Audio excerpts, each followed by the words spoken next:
नमस्कार। आज के ट्यूसडे गैदरिंग्स के इस वेबिनार में आप सभी का बहुत प्रेम के साथ स्वागत है और सभी को अक्षय तृतीया और ईद की बहुत बहुत शुभकामनाएं।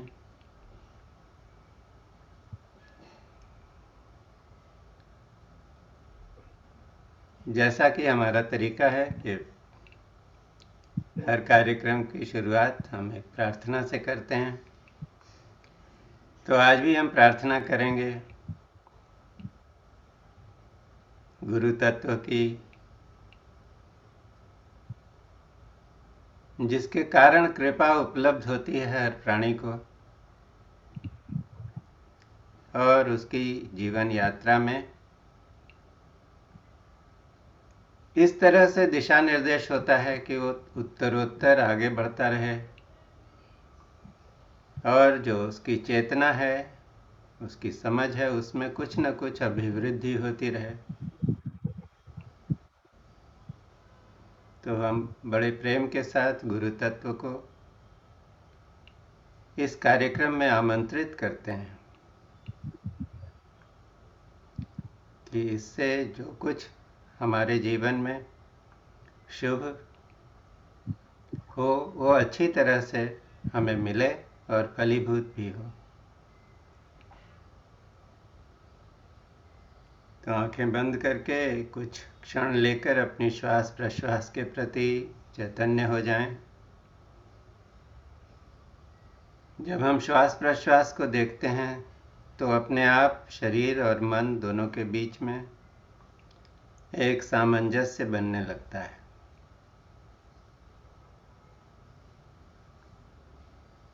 विचारों की जो आवाजाही है उसमें कमी आ जाती है। शरीर और मन दोनों ही शांत होने लगते हैं। तो ऐसे में ही समर्पण भाव के साथ हम गुरु की वंदना करते हैं।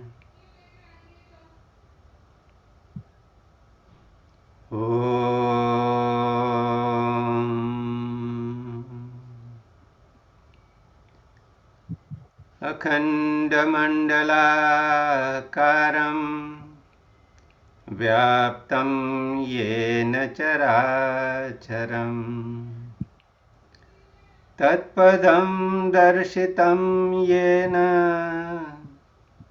तस्मै श्रीगुरुवे नमः। अज्ञानतिमिरान्धस्य ज्ञानाञ्जनशलाकया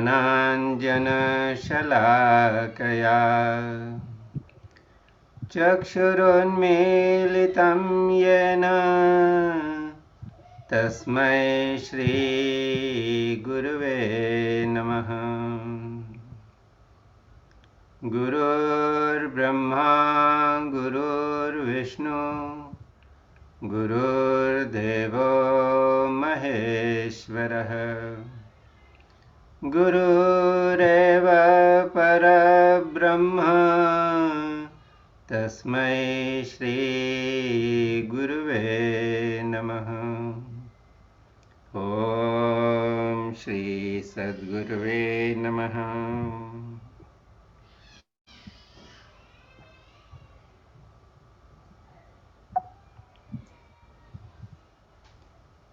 एक बार फिर बहुत प्रेम से आप सभी का स्वागत है। आज की जो हमारी स्पीकर हैं अंजू रंजन, और एक बहुत विशेष विषय पर ये हमारे सामने अपने विचार रखने वाली हैं। अंजू से हमारा परिचय कुछ दिन पहले हुआ था। एक साउंड हीलिंग का इंटेंसिव था जिसमें उन्होंने एनरोल किया था और उसमें हमारी मुलाकात हो गई और एक हम लोगों का कुछ व्यक्तिगत सेशन भी हुआ किसी कारण से। तो उसमें अंजू के बारे में पता लगा, तो पता लगा कि इनके मन में तो अभिलाषा थी कि पढ़ाई की है, एमबीए किया है, नौकरी की है, तो कुछ कॉरपोरेट वर्ल्ड में अपने कुछ झंडे गाड़ेंगे, कुछ करेंगे, लेकिन हम सभी के साथ ऐसा होता है कि जो कुछ हम चाहते हैं वो तुरंत होता नहीं है। कभी कभी तो इनके साथ भी ऐसा ही हुआ। परिवार की जिम्मेदारियां ऐसी तरह से आईं कि वो नौकरी करने का सपना और कुछ अपनी जगह बनाने का, कॉरपोरेट वर्ल्ड में जगह बनाने का सपना, वो तो नहीं पूरा हुआ। लेकिन जो प्रतिभा होती है अंदर, या किसी का रास्ता कहीं और होता है, तो भगवान कहीं ना कहीं से उसको उस रास्ते पर लगा देता है। तो इनके अंदर एक नैसर्गिक गुण था ज्योतिष शास्त्र में कुछ करने का। तो वो सीखा, शौकिया सीखा था, फिर करने लगे। किसी को कुछ बता दिया, वो सच हो गया, तो धीरे धीरे लोग आने लगे, और हिंदुस्तान में ही नहीं, बाहर के लोग भी आने लगे। तो इनका अपना यूट्यूब चैनल हो गया जिस पर ये बहुत सारी चीज़ें डालती हैं। तो अंजू जो है इस बात की उदाहरण है कि हमारे अंदर जब कोई नैसर्गिक प्रतिभा छिपी हुई होती है, तो किसी न किसी कारण से जब हमारे पर्सनालिटी के खिलने का समय आता है, तो वो बाहर निकल आती है, और अपना कुछ करने से एक आत्मविश्वास जगता है, और लाइफ में हमारा मिशन क्या है वो समझ में आने लगता है। तो यदि पैशन और मिशन दोनों एक साथ मिल जाएं, तो ये तो सोने में सुहागा है, बहुत अच्छा हो जाता है। तो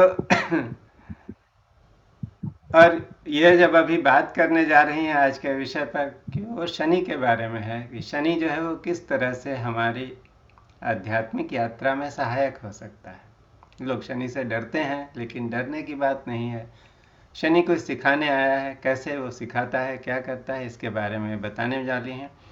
और हम सभी चूंकि आध्यात्मिक पथ पर हैं, तो हमारे लिए बहुत आवश्यक है जानना। ऐसे भी अध्यात्म के पथ पर किसी चीज के लिए किसी भय का सवाल नहीं उठता, क्योंकि जो आध्यात्मिक व्यक्ति होता है वो डर में नहीं जीता। वो हर चीज में ये देखता है कि इसमें मेरे लिए अपॉर्चुनिटी क्या है, इसमें मुझे सीखने को क्या मिलने वाला है, तो वो सीख कर उससे आगे निकल जाता है। तो ये बात और भी दृढ़ हो जाएगी जब हम लोग आज इनका लेक्चर सुनेंगे। कुछ मुझे पता है कि ये क्या बोलने वाली हैं, इसलिए मैं कह रहा हूँ। तो अंजू, आपका बहुत बहुत स्वागत है, और अब मैदान आपका है। Thank you, sir. बहुत बहुत स्वागत। Thank you, sir. Good evening, everyone. Thank you, sir. And good evening, everyone. First of all, thank you, God, sir, for giving me this opportunity, guiding me, and helping me. Thank you, Hema, for your constant support and motivation. So, today's topic is Saturn and spirituality. How Saturn is connected with spirituality. क्योंकि Saturn का तो हम जैसे ही नाम सुनते हैं इतना डर जाते हैं कि अब तो हमारे बुरे दिन स्टार्ट हो। और ऐसा है कि बाहर भी लोग अगर किसी के पास जाए तो वो भी डरा देते हैं कि आपकी शनि की दशा चल रही है तो आपके साथ बुरा होगा। फिर सैटर्न क्या है, इसे समझने के लिए हमें एक सैटर्न को अच्छे से समझना चाहिए। तो चलिए हम स्टार्ट करते हैं सैटर्न के ही एक श्लोक के साथ। नीलांजन समाभाषम रविपुत्रं यमाग्रजं छायामार्तण्डसम्भूतं तं नमामि शनैश्वरा। अर्थात जो नीले और काले पर्वत की तरह चमकीले हैं, सूर्य के पुत्र और छाया जिनकी माँ है, यम जिनके भाई हैं, वैसे शनि को मैं नमन करता हूँ। I bow to Lord Shani, who is black in color and son of sun, and born to Chaya, and is brother of Yam, and who moves slowly. Shani की जब बात आ रही है तो मुझे यहाँ पर स्कंद पुराण के काशी खंड की एक प्रसंग याद आ रहा है, और मैं आप लोगों के साथ वो शेयर करना चाहती हूँ कि शनि कौन है और पिता और पुत्र के संबंध कैसे थे। आप अभी जान गए कि शनि सूर्य के पुत्र थे, मगर सूर्य और शनि के संबंध कैसे थे और उनका जन्म किस तरह से हुआ, उसके विषय में हम जानते हैं।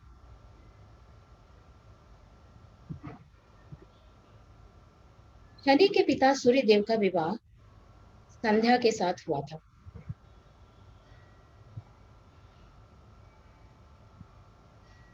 संध्या और सूर्य के 3 संतान थी, मनु, यम और यामी। संध्या को सन के हीट से बहुत प्रॉब्लम होती थी, वह सह नहीं पाती थी, इसलिए वह चाहती थी कि तप करके सन के हीट को कम कर सके, और इसके लिए वो जाना चाहती थी। अब यह संभव नहीं था क्योंकि सन के उनके 3 पुत्र भी थे और सूर्य देव की भी देखभाल करनी थी। इसलिए उन्होंने अपनी शक्ति से अपने ही स्वरूप का निर्माण किया, जो बिल्कुल उनकी तरह ही देखते थे, और उनका नाम छाया रखा। उन्होंने छाया को यह जिम्मेदारी दी कि छाया उनके तीनों पुत्र और पति का अच्छे से ख्याल रखे, और साथ ही साथ उनसे यह वचन लिया कि इस बात की जानकारी किसी को नहीं होनी चाहिए कि वह कौन है। यह कहकर वो अपने पिता के घर मिलने चले। पिता को जब इस बात का पता चला तो वो उनसे थोड़े से नाराज हुए और बोला कि आपको इस तरह से घर छोड़कर नहीं आना चाहिए। लेकिन अब संध्या अपने घर वापस नहीं जा सकती थी, क्योंकि अगर घर वापस जाती तो फिर छाया का क्या होता। इसलिए वो वापस अश्व का रूप धारण कर जंगल में तप करने के लिए चली गई। इस बीच छाया सूर्य के साथ साथ उनके तीनों बच्चों का बहुत ही अच्छे से ख्याल रखती थी, और इसी क्रम में उन्हें 3 बच्चे हुए, और उनमें दूसरा पुत्र उनका शनि था। शनि जब गर्भ में थे उस समय छाया शिव की भक्ति में इतनी ज्यादा लीन हो गई कि उन्हें दिन और रात का कुछ खबर ही नहीं रहता। वो दिन दिन भर बाहर पूजा करने में लगी रहती थी, और ऐसे उनके शरीर को भी कष्ट होता था।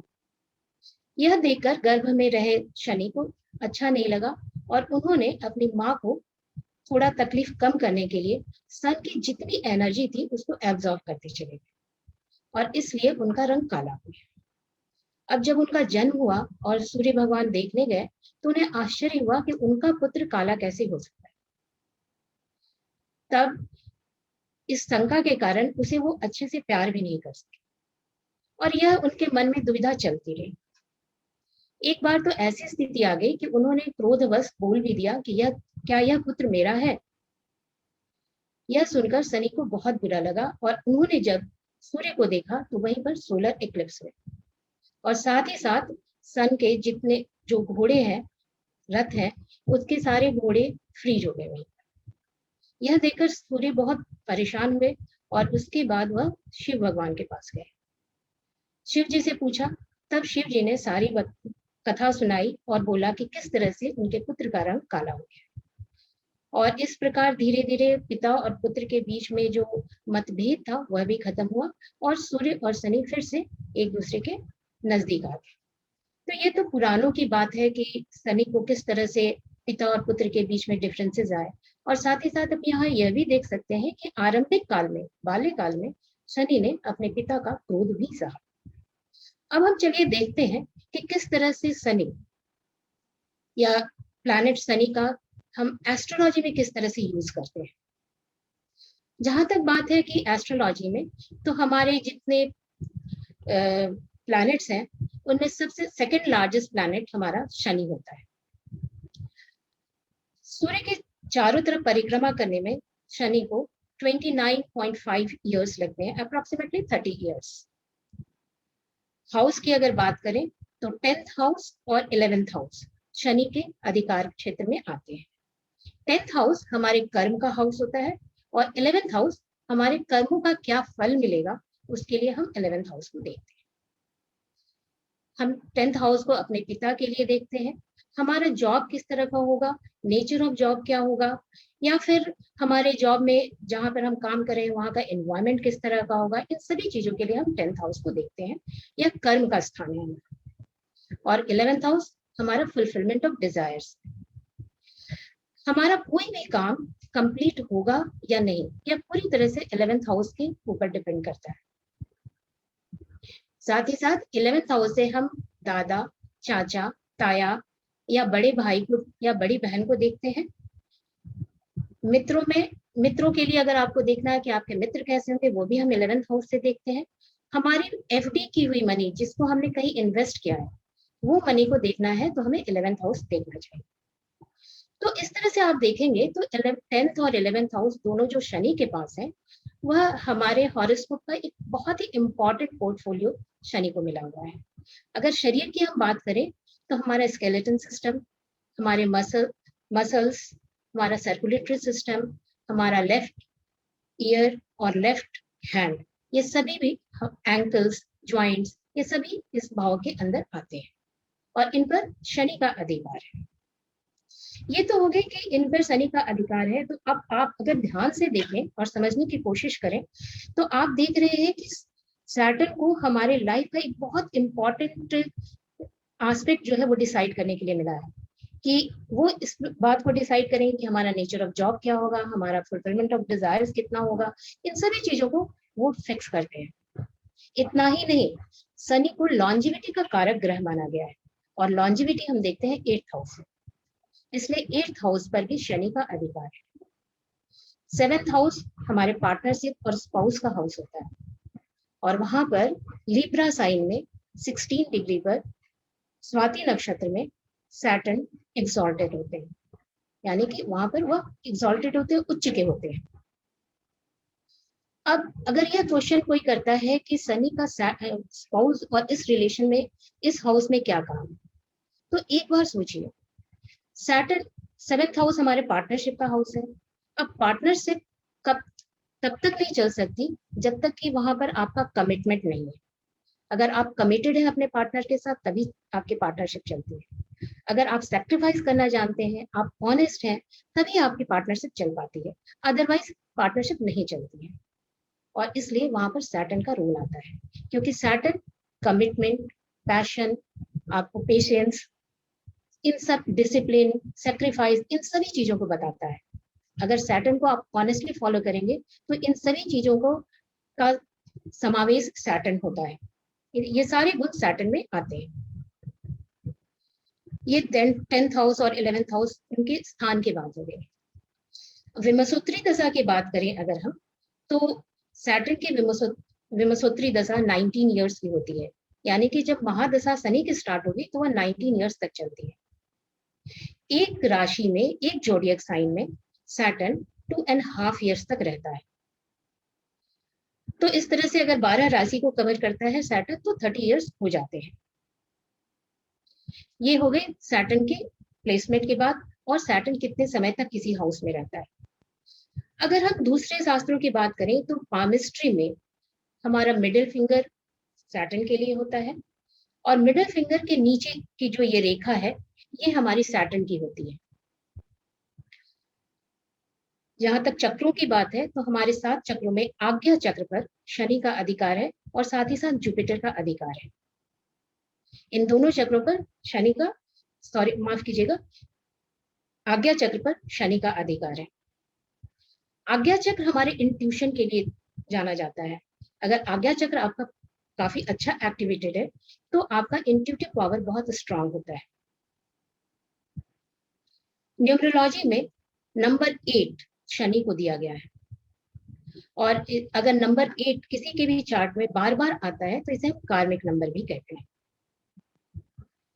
तो इस तरह से हमने देखा कि शनि को हर जगह में क्या रोल है और उनको किस तरह से हम जानते हैं। अब हम थोड़ा और आगे बढ़े तो हम देखते हैं कि शनि के नक्षत्र कौन कौन से हैं। आप सभी जानते हैं कि 27 नक्षत्र होते हैं और हमारे 9 ग्रह हैं, तो इसलिए हर एक ग्रह के पास 3-3 नक्षत्र हैं। जो सैटर्न के पास नक्षत्र हैं वह है पुष्य नक्षत्र, अनुराधा नक्षत्र और उत्तरा भाद्रपदा नक्षत्र। इनमें से पुष्य नक्षत्र वन ऑफ द बेस्ट नक्षत्र माना गया है।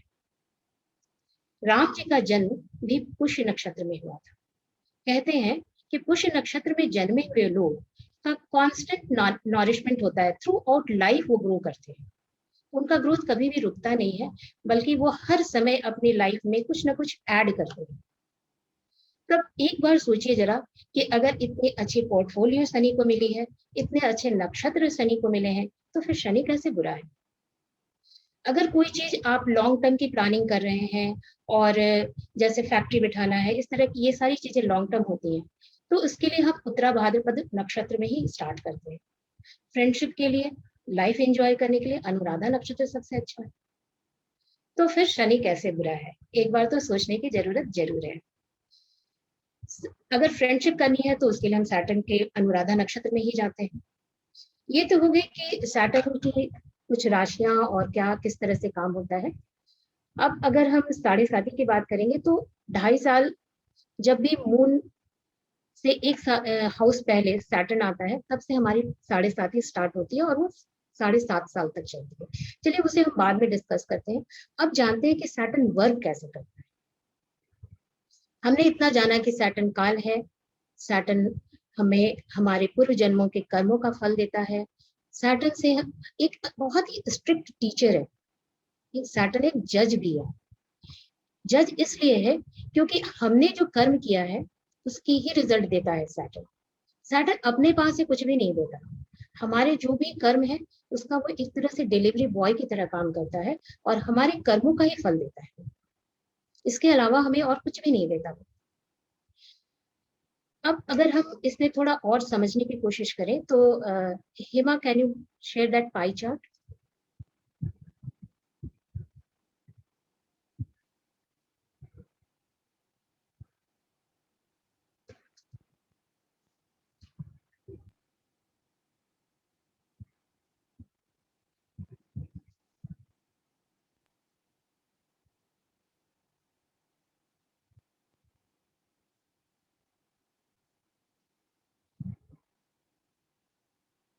यस, यहाँ हमने 12 जोडियक साइन है और हर एक 3-3 साइन को हमने एक एक पार्ट में बांटा है। जो फर्स्ट पार्ट है वो आई वांट का है। इस समय हमारा जन्म होता है और हम छोटे रहते हैं, तो हमें हर चीज चाहिए होता है। हम कहते हैं I want this, I want that, हमें हर चीज चाहिए होता है। हम डिपेंडेंट होते हैं। तो ये फर्स्ट एरी साइन से अगर आप स्टार्ट करेंगे तो एरी से लेकर जेमिनी तक में आई वांट होता है। उसके बाद का जो साइन है उसमें हमारा कैंसर, लियो एंड वर्गो, ये 3 साइन में हम कहते हैं आई कैन। नेक्स्ट 3 साइन है आई विल, जो अप टू सैजिटेरियस तक है। एरिस साइन से हमने स्टार्ट किया तो एरिस से सैजिटेरियस तक फायर साइन है। Aries is a fiery sign and Sagittarius is also a fiery sign.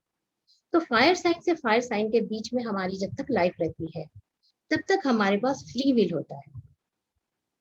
Last के जो 3 है उसमें एक्वेरियस, कैप्रिकॉर्न, एक्वेरियस और Pisces sign. Pisces sign last sign है, ये 12th हाउस है और यह मोक्ष का घर माना गया है। अब मोक्ष के तक पहुंचने के पहले शनि आते हैं और शनि कहते हैं कि पहले अपने कर्मों को एग्जॉस्ट करो और फिर तुम्हें मोक्ष मिलेगी। यह पूरा क्रम चलता कैसे है, चलिए हम उसे भी थोड़ा समझते हैं। जब हम छोटे होते हैं हमें हर चीज चाहिए होता है और पेरेंट्स करके देते हैं। बाद में जब हम थोड़े बड़े होते हैं तो हमें जॉब चाहिए होता है, हमें अच्छे जगह में एडमिशन चाहिए होता है, तब हम कहते हैं आई कैन, मतलब हमें जहाँ एडमिशन लेना है हम लेंगे और हम उसके लिए कोशिश करेंगे, एफर्ट डालेंगे। तो हम उसके बाद अगर हमारे कुछ मार्क्स कम आ रहे हो तो हम ज्यादा स्टडी करते हैं, हम एफर्ट डालते हैं, हम बहुत मेहनत करते हैं। और उसके बाद आता है आई विल। उस समय तक हम थोड़े बड़े हो जाते हैं, हमारे ऊपर जिम्मेदारियां होती हैं, हमारी फैमिली होते हैं, बच्चे होते हैं, तो ऐसे में हम कहते हैं आई विल, क्योंकि हम उनके लिए कुछ करके जाना चाहते हैं, उनकी लाइफ को सिक्योर करना चाहते हैं। ये बात तो बहुत सिंपल है, आई गेस कि सभी लोग समझ रहे होंगे, लेकिन यहाँ पर इससे शनि का क्या मतलब है? अब अगर देखेंगे तो ये 3 स्टेज में हमारे पास जुपिटर होता है। जुपिटर क्या है? फ्री विल है, एथर है। तो जब हमारे पास फ्री विल होता है तो हम किसी भी काम को पुश करते हैं। अगर हमारी एबिलिटी नहीं है तो हम हार्डवर्क करते हैं और उसको पाने की कोशिश करते हैं। हम किसी भी तरह से हम, जैसे अगर हमें कोई महंगी गाड़ी खरीदनी है, मेरे पास पैसे कम है, तो हम एक्स्ट्रा वर्क करते हैं, हम कहीं और से पैसे उधार भी लेते हैं या हम उसको हम डबल ओवर टाइम करते हैं। किसी भी तरह से हम कोशिश करते हैं और वो चीज को इकट्ठा करने की कोशिश करते हैं। ये जो फ्री विल है वो हमें एक फ्री विल एक्चुअली लाइफ के लिए बहुत जरूरी है, लेकिन ये फ्री विल हमें बहुत सारे कार्मिक बैगेज भी देता है। As long as you are honest, आपका कार्मिक बैगेज पॉजिटिव रहता है। जैसे ही आपके मन में निगेटिविटी आती है, आपके मन में बुरे विचार आते हैं, अपने काम को करने के लिए आप बुरा रास्ता अपनाते हैं, वहीं पर हमारा कार्मिक बैगेज निगेटिव होने लगता है, हमारे कर्मा में निगेटिव चीज ऐड होने लगती है। जैसे कि अगर हमको कार खरीदनी है, मेरे पास पैसे नहीं, अगर मैंने किसी से धोखे से पैसे ले लिया, हमने यहाँ पर कार्मिक बैगेज इकट्ठा कर लिया। हम एग्जाम में पास नहीं कर पा रहे थे, हमने चोरी कर ली या किसी तरह से चीटिंग करके किया, तो वहां भी हम कार्मिक बैगेज इकट्ठा करते हैं। तो ये सारी चीजें पॉसिबल हो पाती है क्योंकि जुपिटर है हमारे पास, और जुपिटर पुश करता है। जुपिटर किसी भी चीज के लिए एक्सपेंशन करता है, तो हमारे विशेष को पूरा करने के लिए, हमें एफर्ट करने के लिए हमें हिम्मत भी देता है, और इस काम को हम करते चले जाते हैं। हम ये फील भी नहीं करते कि हम क्या कर रहे हैं, और हम करते चले जाते हैं, हमारी विशेष पूरी होती जाती है, हम खुश होते जाते हैं। लेकिन लास्ट में जब आता है, यहाँ पर है आई मस्ट, यही आकर हमारा पूरा गेम चेंज हो जाता है, क्योंकि यहाँ पर हमारे पास कोई फ्री विल नहीं होता है। हमें अब वही मिलेगा जो हमने अभी तक बोया है, हमारे कर्मों के फल ही हमें मिलेंगे, और कुछ भी नहीं मिलेगा। और कर्मों के फल, फेट से हम चेंज नहीं कर सकते, हम अपनी डेस्टिनी को चेंज नहीं कर सकते। छोटी छोटी चीजों को हम चेंज कर सकते हैं, पर डेस्टिनी को चेंज नहीं कर सकते। और इसलिए हम यहाँ आकर बहुत ही परेशानी में फंस जाते हैं। हम सोचते हैं कि अभी तक मुझे जो चाहिए था मैंने कोशिश की, मिल गया, पर अब क्यों नहीं मिल रहा, अब ऐसा क्या है जो मुझे नहीं मिल पा रहा। और फिर हम और हाथ पैर मारते हैं और कोशिश करते हैं कि वो चीज मुझे मिल जाए, पर हमें नहीं मिलती, क्योंकि हमने डेस्टिनी में वो, मेरे डेस्टिनी में वो है ही नहीं। तब हम परेशान होते हैं। और ऐसा नहीं कि सिर्फ नेगेटिव होता है, ये पॉजिटिव भी हो सकता है। लेकिन जब ये समय आएगा आपका शनि का, तो आपका जो कंफर्ट लिमिट है, कंफर्ट जोन से आपको बाहर निकलना ही पड़ेगा, whether it is for good और बैड। जैसे अगर आप सपोज कि आप छोटी सी नौकरी कर रहे थे, अचानक आपको ऐसा प्रमोशन मिल जाता है, या ऐसे आपको चांसेस मिल जाती है कि आप सीधा ऊपर उठ जाते हो, तो भी आप जो अभी तक टू व्हीलर पर चल रहे थे, अचानक फोर व्हीलर पर चलने लगते हैं, आपका comfort limit, comfort zone change हो जाता है। ठीक उसी तरह से कुछ लोग जो बहुत ऊंची जगह पर काम कर रहे हो, अचानक उनके सामने ऐसी परेशानियां आ जाती हैं, और जिनको अभी तक उन्होंने हेल्प किया था, वही उनकी जरूरत पड़ने पर उनको हेल्प नहीं करते, और तब वो परेशान होते हैं। तब वो सोचते हैं कि ऐसा क्या हो गया कि लोग मुझे हेल्प नहीं कर रहे। और हमें अभी तक आदत थी अपने फ्री विल के अकॉर्डिंग काम करने की, हम अपने आप को पुश कर रहे थे और पुश करके काम कर रहे थे, हम वही कोशिशों में अभी तक लगे हुए हैं, और एक्सेप्ट करने के लिए कहीं भी तैयार ही नहीं होते कि ये मेरा फेट है, ये मेरी डेस्टिनी है, and I have to accept. But Saturn का समय है, और सैटर्न में आप फेट चेंज नहीं कर सकते, you have to accept whatever it is. 2 + 2 4 ही हो सकता है, ना तो 3 होगा, ना ही 5 होगा। सैटर्न इसलिए कहते हैं कि सैटर्न एक टीचर भी है, सैटर्न एक जज भी है। तब यहाँ जरूरत होती है कि हम सैटर्न में अपनी दशा को समझें, हमारी क्या स्थिति है उसको समझें। एक्चुअली आपकी दशा तो चेंज हो गई है, और सैटर्न आपके कर्मों के अकॉर्डिंग ही आपको रिजल्ट देगा, लेकिन हमें पता नहीं होता है कि हमें किस डायरेक्शन में जाना है, क्योंकि ये कहीं तो लिखा नहीं है। ये फिर हम ट्रायल एंड एरर मेथड से कुछ करते हैं, फिर वहां लॉस होता है, कुछ करते हैं फिर उसमें परेशानी, फिर करते करते हम अपने, हमारी जो डेस्टिनी है वहां तक पहुंच जाते हैं। तो इस तरह से सैटर्न काम करता है। सैटर्न कहता है कि आपको ट्रू होना चाहिए 3 लेवल पर। कौन से 3 लेवल है? मनसा, वाचा और कर्मणा। इन तीनों लेवल पर आपको प्योर होना चाहिए। सबसे पहले हमें मन से प्योर होना चाहिए। अगर हमने मन से भी किसी का यह सोच लिया कि वो, उसका हमें बुरा करना है, तो हम अपने लिए एक नेगेटिव कर्मा ऐड करते हैं। दूसरा, वचन से। आप कहीं इतने ऊंचे पद पर हैं और अपने आगे अगर किसी को नहीं समझते हैं, उसका अपमान करते हैं, तो वो वहां पर हम वचन से गलत हो जाते हैं, और वहां भी हम अपने लिए नेगेटिव ऐड करते हैं। और फिर होता है कर्म से। कर्म तो लास्ट में आता है कि हम किसी का बुरा सोच रहे हैं, पहले तो हम सोचते हैं, फिर बोलते हैं, और तब करते हैं। इसलिए इन तीनों लेवल पर सबसे पहले, इसलिए जब 7:30 का समय आता है, तो सन सबसे पहले, सैटर्न सबसे पहले आपके मून पर आता है, मन पर आता है। तो ये जर्नी इस तरह से हमारी स्टार्ट हो जाती है। तो इसलिए सैटर्न हमेशा कहता है कि आप तीनों लेवल पर प्योर रहिए, आप ऑनेस्ट रहिए। सैटर्न एक ही चीज सिखाता है कि be honest, be kind and B compassionate. आप दूसरे के साथ भी हमेशा दयालु बने रहे। आप अपना अभिमान मत शो करें, हम्बल होना सिखाता है हमेशा। अब 11th हाउस की अगर हम बात करें, तो जैसा कि आप हमने अभी बताया था कि 11th हाउस में वो हम फुलफिलमेंट ऑफ डिजायर्स का हाउस भी करते हैं। तो यहाँ पे मुझे एक प्रसंग याद आ रहा है जो आई थिंक कि मैं आपसे डिस्कस करना चाहती हूँ, शेयर करना चाहती हूँ। और वो यह है कि जब रावण के बेटे मेघनाद का जन्म होने वाला था, तो रावण चाहता था कि सारे ग्रह, 9 ग्रह जो हमारे हैं, वो सभी के सभी 11th हाउस में रहे। अब इसके लिए उसने सभी 9 ग्रहों को जीत लिया और अपने घर में बंदी बना करके रख लिया, और सबों को अपने पैरों के नीचे रखता था। एक सीढ़ी जैसा बनाया था, एक के नीचे एक, और उनके ऊपर से चढ़कर वो आता और जाता। उसकी यह इच्छा थी कि जिस समय उसके बेटे का जन्म होगा उस समय वो उन सभी ग्रहों को 11th हाउस में रखेगा। अब यह सोच करके सभी देवतागण बड़े परेशान हो गए। वो सोचने लगे कि अगर इस तरह से सैटर्न का इस तरह से अगर रावण के बच्चे का जन्म हो गया तो फिर उसे मारना या उसकी मृत्यु बहुत ही असंभव है। तो इससे परेशान होकर फिर नारद मुनि को यह काम दिया गया कि जाकर के रावण से बात करने की। नारद मुनि रावण के दरबार में पहुंचे। उन्होंने बोला कि अरे देखा कि सभी ग्रह तो बड़ी बुरी स्थिति में।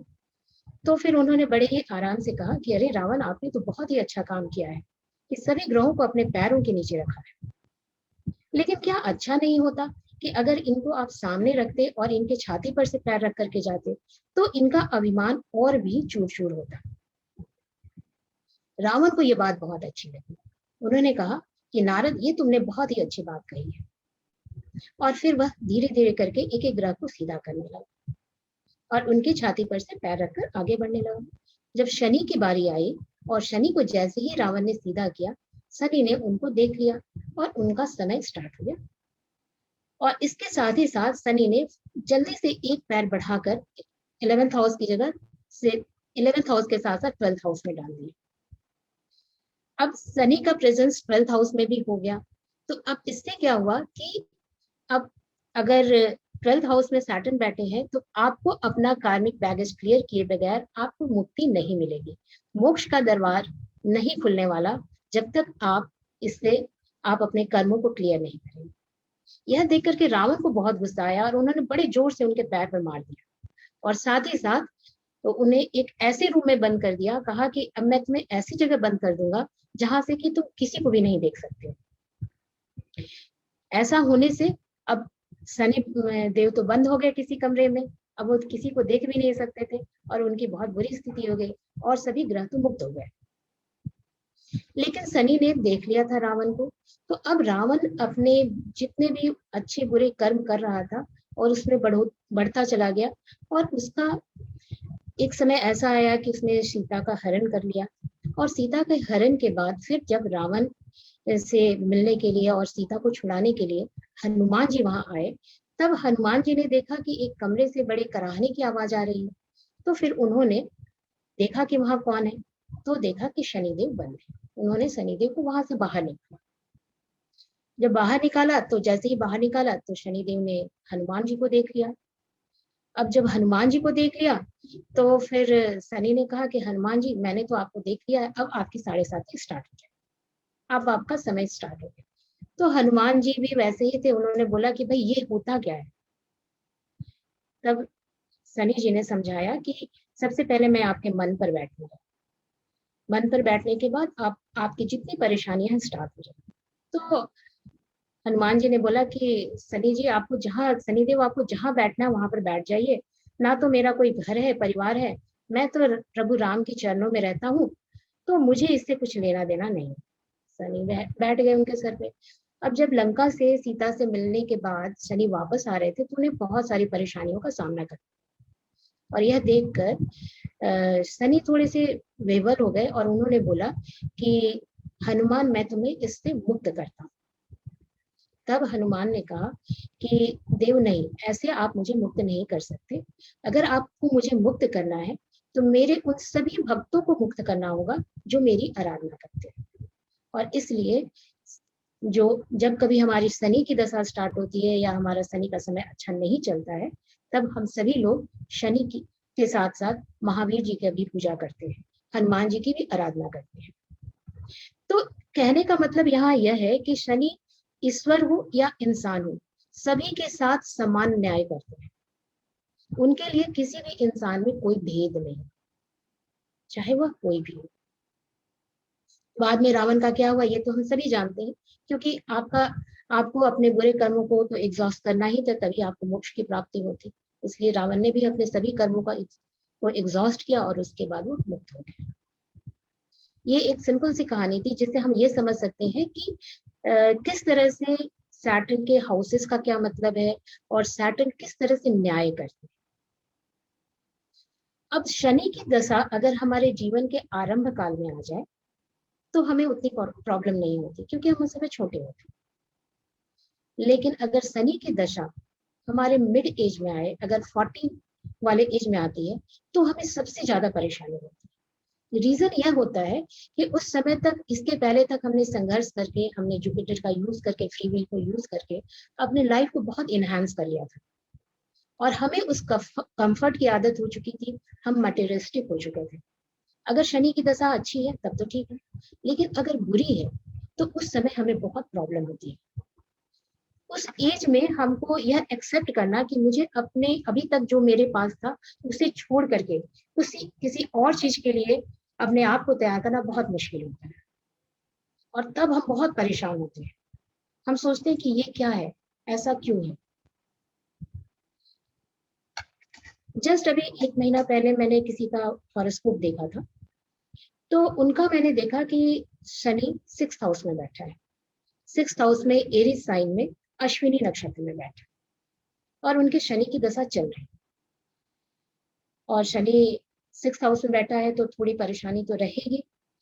लेकिन फिर जब मैंने उनसे पूछा कि आपकी जब से शनि की दशा स्टार्ट हुई आप बहुत मानसिक रूप से परेशान, तो उन्होंने कहा यस आई एम। मैंने कहा कि देखिए शनि आपका अश्विनी नक्षत्र में बैठा, और अश्विनी कौन है, देवों के डॉक्टर हुआ करते थे।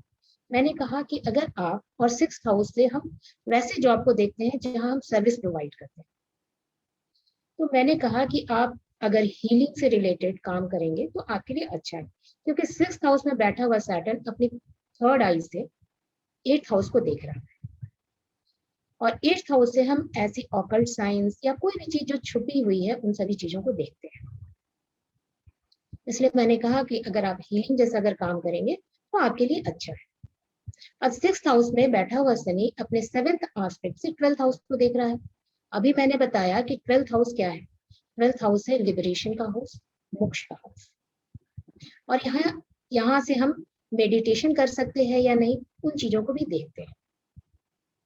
तो अब 12th हाउस अगर आपका एक्टिवेटेड है, इसका मतलब है कि आपको मेडिटेशन जैसी चीजें भी करनी चाहिए, और अगर आप करेंगे तो काफी अच्छा कर सकते हैं। अब शनि का 10th एस्पेक्ट 3rd हाउस में पड़ रहा है, जो शनि की ही राशि। 3rd हाउस को पराक्रम का हाउस भी कहते हैं, और ये उपच्य हाउस है। उपच्य हाउस का मतलब होता है जहां पर धीरे धीरे प्रोग्रेस हो, और पराक्रम का मतलब होता है जहां हम एफर्ट करते हैं किसी चीज के लिए, हिम्मत रखते हैं, वैसे भी उस हाउस को हम पराक्रम का हाउस कहते हैं। तो मैंने कहा कि आपको इस काम को करने के लिए आपको हिम्मत भी मिलेगी, आप कभी भी इस काम को करने में थकेंगे भी नहीं, और आप इस फील्ड में इतना काम कर सकते हैं कि आपके जाने के बाद भी आपको लोग याद रखेंगे कि आपने इस फील्ड में कुछ काम किया है।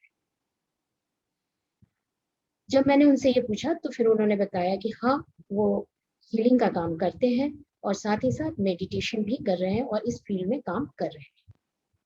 तो कभी कभी शनि की दशा में हॉरोस्कोप से आपको बहुत क्लियर गाइडेंस मिल जाती है कि आपको किस काम को करना चाहिए, जिससे जहां पर जाकर आपको मेंटल पीस है। अब ऐसा इसलिए क्योंकि आपने पास्ट लाइफ में इससे रिलेटेड काफी वर्क किया है, और आप चाहते हैं कि इससे आप पिछले लाइफ में भी आपका ये बहुत इच्छा थी कि हमें इस फील्ड में आगे बढ़ना है और करना है। तो जो आपके कर्म अधूरे रह गए थे वो शनि उन कर्मों को पूरा करेगा और साथ ही साथ उस डायरेक्शन में लेकर जाएगा। अब उस डायरेक्शन में जाने के लिए पहले आपकी जो मेटेरियलिस्टिक लाइफ थी उससे आपको बाहर आना पड़ेगा। आपकी जो नॉर्मल लाइफ चल रही थी उससे आपको बाहर आना ही पड़ेगा। तो इस तरह से शनि कभी कभी हमें बहुत क्लियर डायरेक्शन देता है कि हमें किस फील्ड में जाना चाहिए। ठीक इसी तरह से एक और एग्जाम्पल मैं आपको देती हूँ कि अगर सैटर्न 5th हाउस में रेट्रोग्रेड है, रेट्रोग्रेड प्लैनेट का मतलब होता है कि वो हेवीली कार्मिक है, उसका कार्मिक बैगेज ज्यादा है। अगर 5th हाउस में सैटर्न रेट्रोग्रेड है और दूसरे प्लैनेट उतने सपोर्टिव नहीं है, तब ऐसी स्थिति में आपकी शादी होने में बहुत मुश्किल होती है। आप भले ही कितने अच्छी जगह पर हो, आपकी पोस्ट अच्छी हो, सैलरी अच्छी हो, आप देखने में भी बहुत अच्छे हो, लेकिन शादी नहीं हो पाती है। शादी लगती है और टूट जाती है। कारण यह है कि सैटर्न को पता है कि आपने लास्ट अपने कई बर्थों में इस 7th हाउस को बहुत मिसयूज किया है। अब वो चाहते हैं कि इस लाइफ में आप शादी के इस रिलेशनशिप की वैल्यू को समझें, मैरिज इंस्टीट्यूशन इसको अच्छे से समझे कि मैरिज क्या होती है और इसमें किस तरह से रहना चाहिए। और जब तक आप इसको रियलाइज नहीं करते, इसके दर्द को समझ नहीं पाते हैं, तब तक आपको इससे मुक्ति नहीं मिलेगी और इसलिए इस लाइफ में आपको अकेले ही रहना।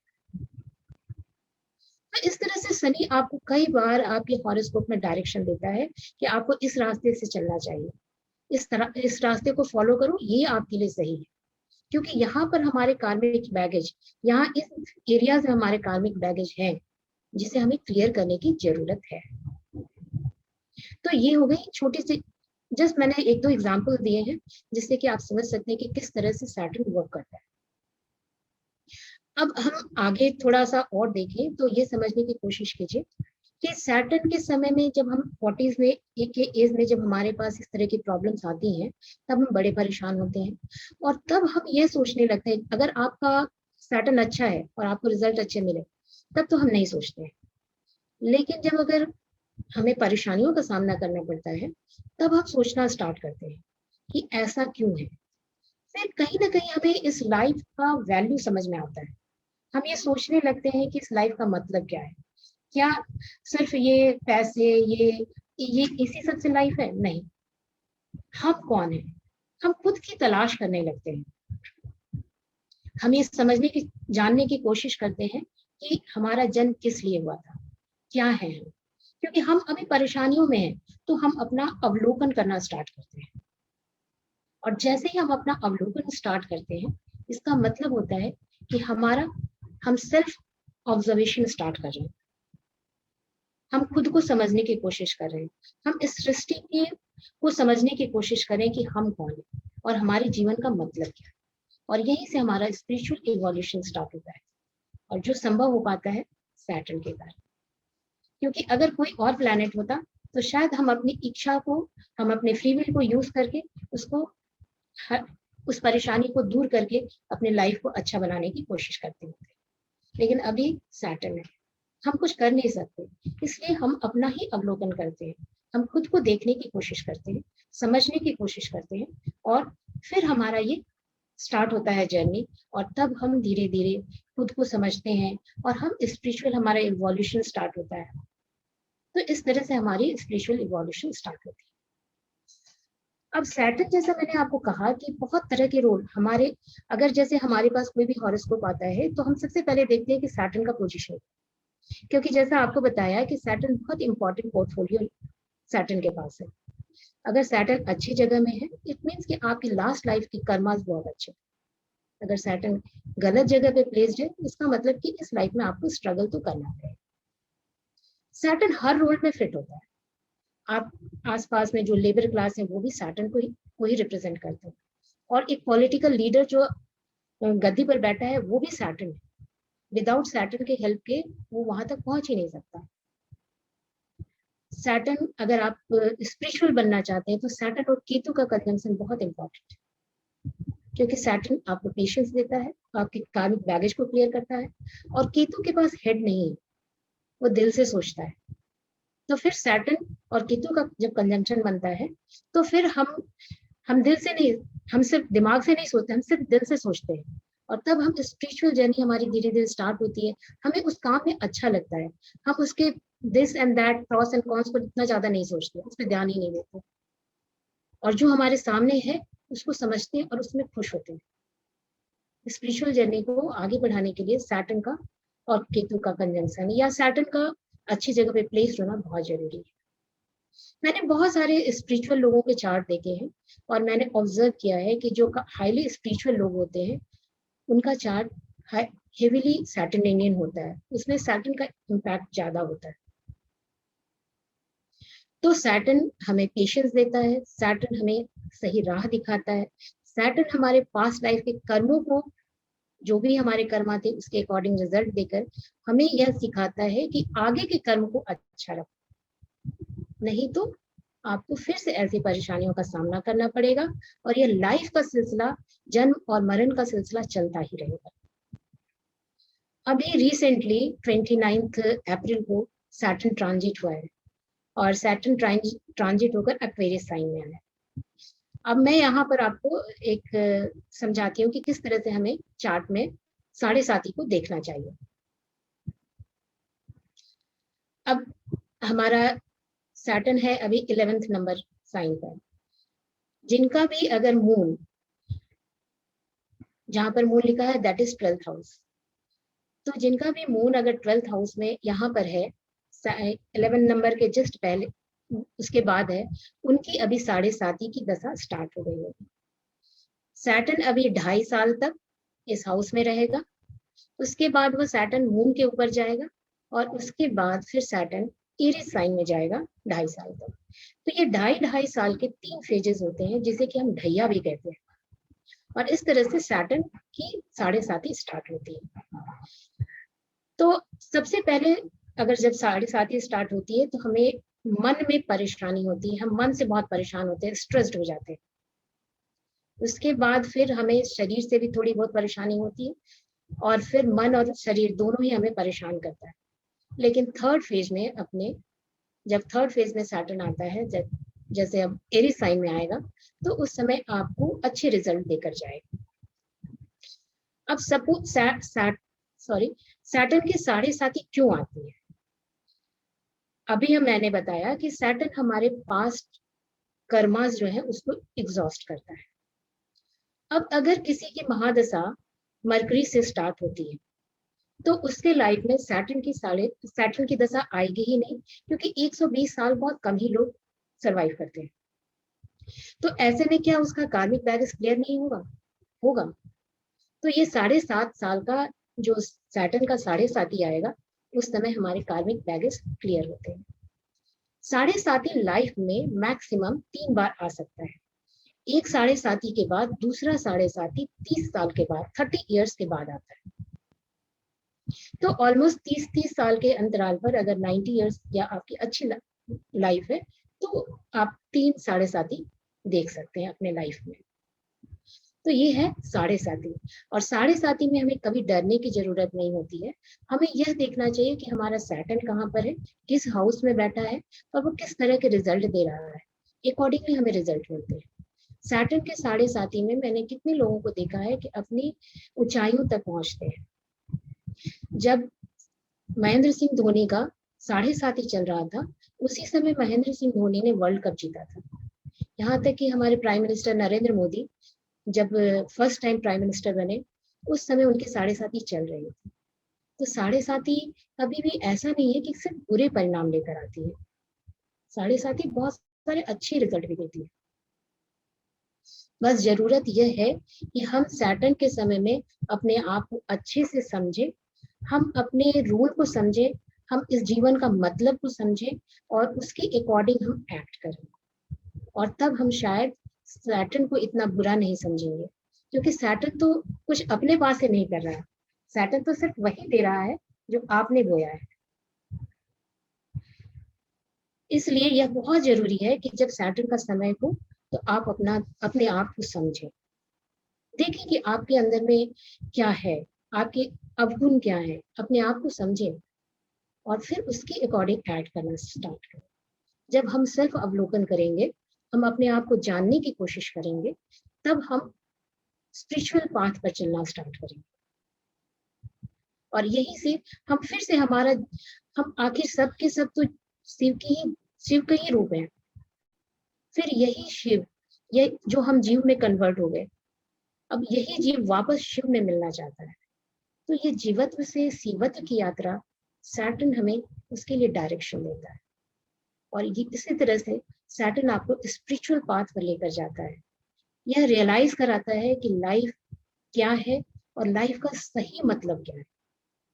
इसलिए आप सैटर्न से डरिए मत, रादर सैटर्न को एक्सेप्ट कीजिए, और ये समझिए कि आपने, अगर आपके साथ बुरा हो रहा है तो समझिए कि आपने पास्ट लाइफ में इस तरह के कुछ किए हैं, इसका फल है, तो एटलीस्ट इस लाइफ में ऐसा कुछ ना करें।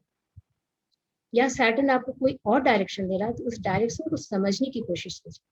शायद आपने उस लाइफ में इसके लिए बहुत काम किया था और अब उसका फल मिलने का समय आ चुका है। तो उम्मीद करती हूँ कि आप सब समझ पा रहे होंगे कि सैटर्न किस तरह से वर्क करता है। कोई क्वेश्चन?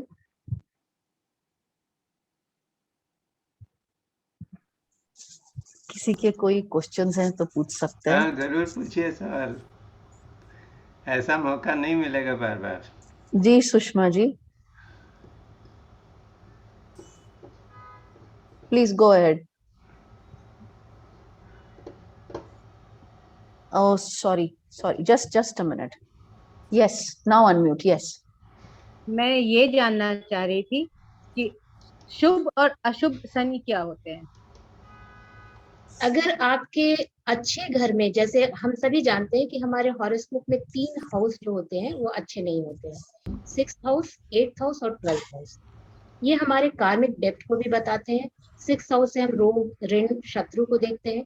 8th हाउस हमारा कार्मिक डेप्थ है, और 12th हाउस में हम एग्जाइल, इस तरह की चीजों को देखते हैं। अगर 6th, 8th, तो वहां पर हमें वो नेगेटिव रिजल्ट देने की चांसेस बढ़ते हैं। इसलिए अगर हमारे 6th और 8th और 12th हाउस में शनि है, तो फिर हमको थोड़ा ध्यान रखना चाहिए कि शनि का किस राशि में बैठा है। अगर वो सन की राशि में बैठा है तो और भी बुरा है, या एरी साइन में बैठा है तो और प्रॉब्लम करता है। तो इन चीजों को समझने के बाद ही हम समझ पाते हैं कि सैटर्न आपके चार्ट में अच्छा है या बुरा है। एक और क्वेश्चन था कि अगर मेरी शनि की 7.5 चल रही है तो उसका असर क्या मेरे पेरेंट्स पे भी होता है? अगर वो आपके पेरेंट्स के घर को देख रहा है, जो हमारे माता पिता का घर हमारे हॉरोस्कोप में होता है, जैसे हम 4th हाउस देख रहे हैं मदर के लिए, और 9th हाउस देखते हैं जनरली हम फादर के लिए। अगर हमारा सैटर्न इन दोनों में से किसी हाउस को आस्पेक्ट कर रहा है, तो हो सकता है कि हमारे पेरेंट्स को कोई ट्रबल हो सकती है। साथ ही साथ यहाँ पर हमें नक्षत्र भी देखना चाहिए कि किस नक्षत्र में बैठा है।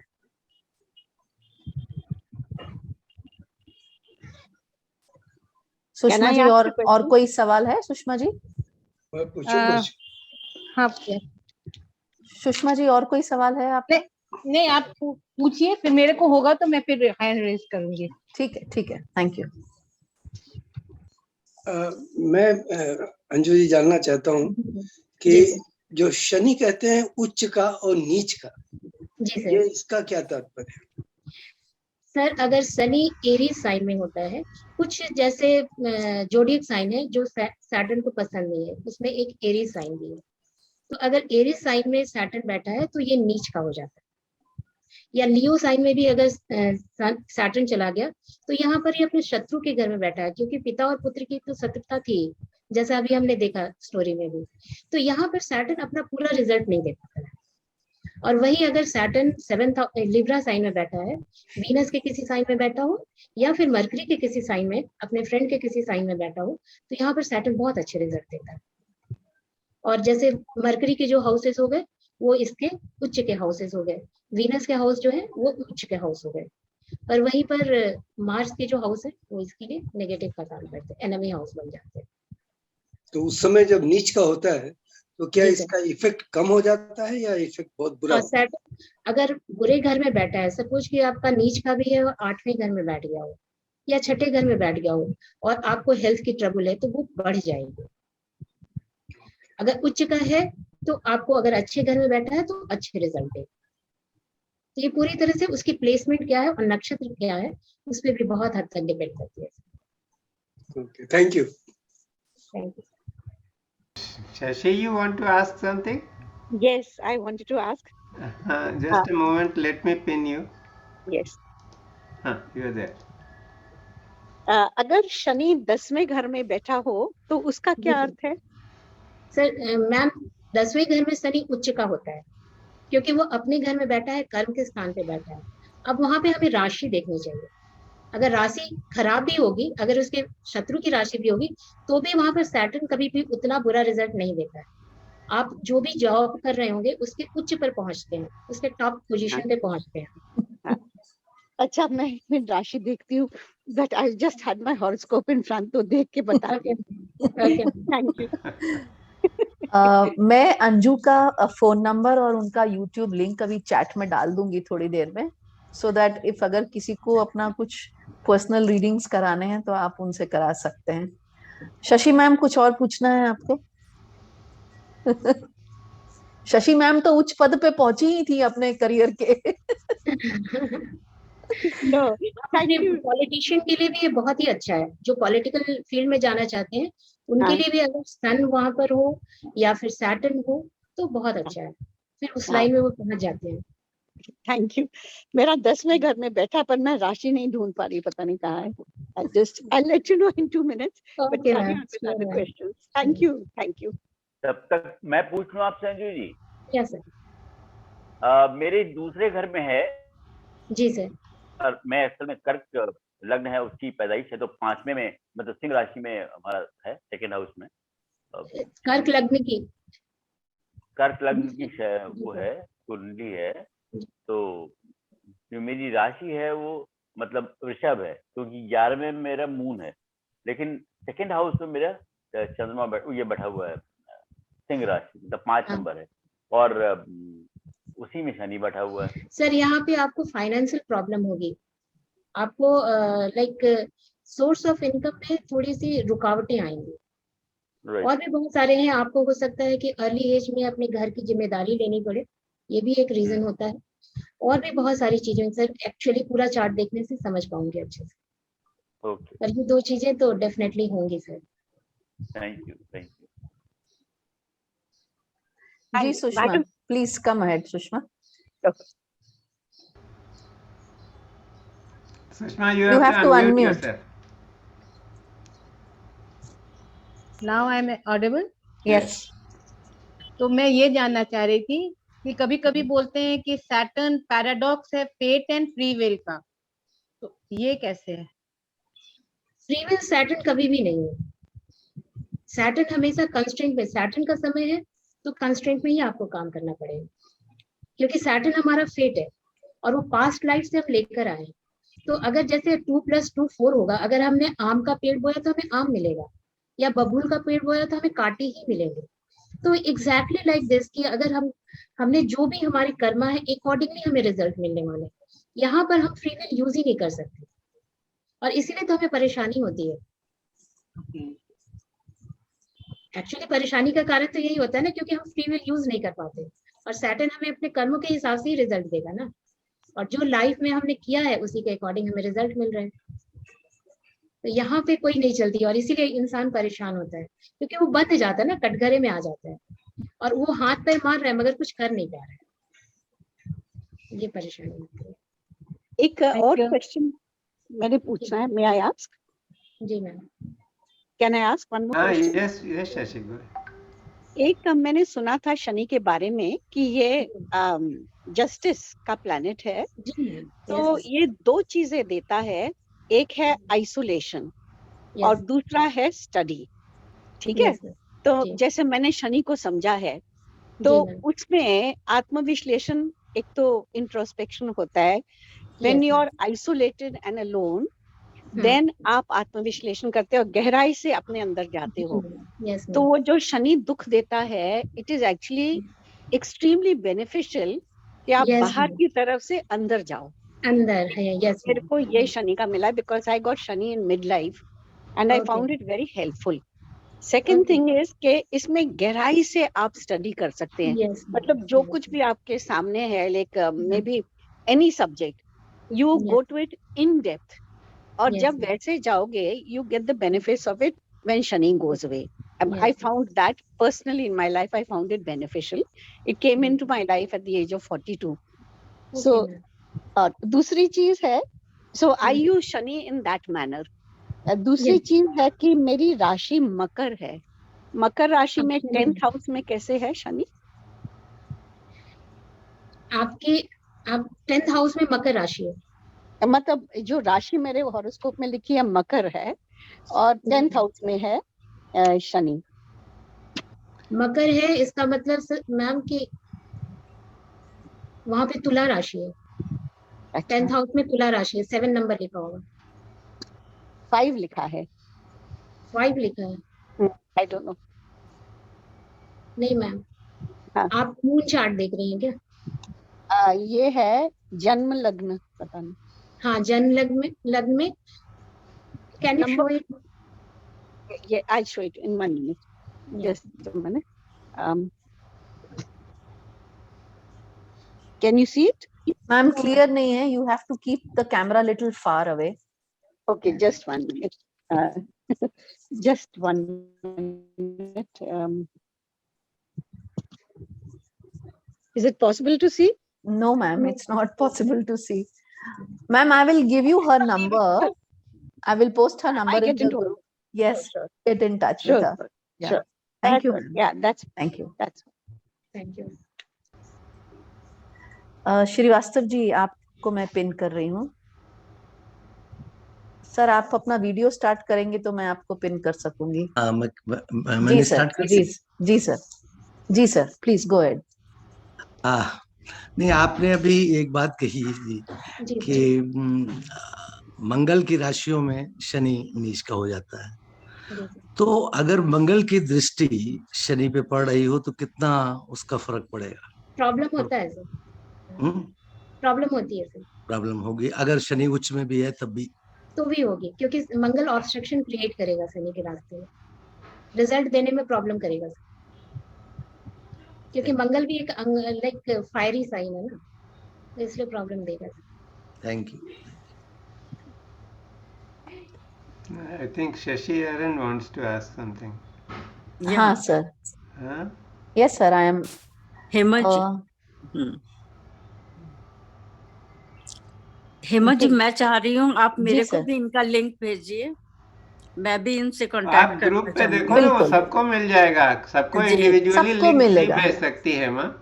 ओके. मैं लिंक यहाँ पे डालेंगे भी वहाँ लिंक मैं यहाँ पे भी नंबर डाल देती हूँ अभी. तो जी. सब आप नंबर आप प्लीज उनका नोट कर लीजिएगा. जी जी, thank you. One more question can I ask? जी मैम, गो अहेड. जब शनि और मंगल इकट्ठे बैठे हो एक घर में, they R G. Conflicting planets. Yes ma'am. तो उसका क्या असर होता है? आपको कोई भी काम करना है ना, उसमें बड़ी प्रॉब्लम आती है, क्योंकि मंगल क्या करेगा कि हीट जनरेट करेगा. मंगल खुद. हाँ, और ये डार्क प्लैनेट. सैटर्न को गुस्सा नहीं आता ना. सैटर्न पेशेंस के साथ अपना काम करता है, तो वहां पे मंगल ऑब्स्ट्रक्शन क्रिएट करता है.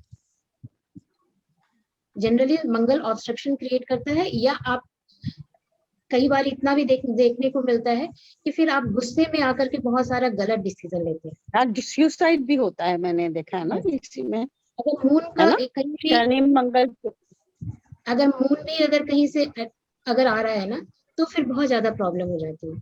क्योंकि अगर सैटर्न और मून कभी भी साथ में हो ना, शनि तो मंगल की प्रॉब्लम होती है ना, जनरली आप देखेंगे कि सैटर्न और मून साथ में होती है. अगर सैटर्न और मून साथ में ना, तो उनको नींद की प्रॉब्लम रहती ही रहती है, और मेंटल टेंशन बहुत ज्यादा रहती है. तो अगर वहां पर मून भी आ जाता है ना, तब जाकर सुसाइडल टेंडेंसी बढ़ जाती है. अगर मून नहीं है तो फिर वो ठीक है, चलता है. क्योंकि अगर सुसाइड भी करना है तो सिर्फ सैटर्न और मून से नहीं होगा, क्योंकि उसके लिए हिम्मत चाहिए होती है, और तब वहां पर मार्स का रोल बहुत जरूरी हो जाता है. हाँ, इसके बारे में मैंने एक बार ही पढ़ा था कि श्री रामचंद्र जी के वो बर्थ चार्ट में शनि और मंगल इकट्ठे थे, इसलिए उन्होंने सरयू रिवर में जाके सुसाइड किया था अंत में. ये ठीक है? नहीं मैम, सॉरी मैम, मुझे नहीं मालूम इसके विषय में. हाँ, पता नहीं, ऐसे एक बार देखूंगी इसको. Astrology I was reading. Okay ma'am. Okay, that's it. मैंने अंजू का फोन नंबर चैट बॉक्स में डाला है, प्लीज आप लोग वहां से नोट डाउन कर लीजिए। मैं एक बारी बोल भी देती हूँ, 9004346326। और किसी को कोई क्वेश्चन पूछना है? Any more questions? अभी नंबर दिया, लोग अंजू को अलग से प्राइवेट चैट करेंगे।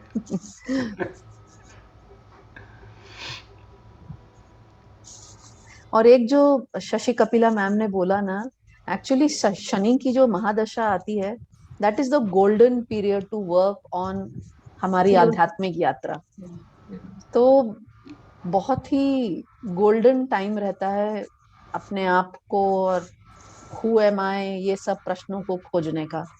और पर्सनली मेरी खुद की शनि की महादशा चल रही है 2008 से 20 years, जैसे अंजू ने बताया, मोर देन 19.5 years।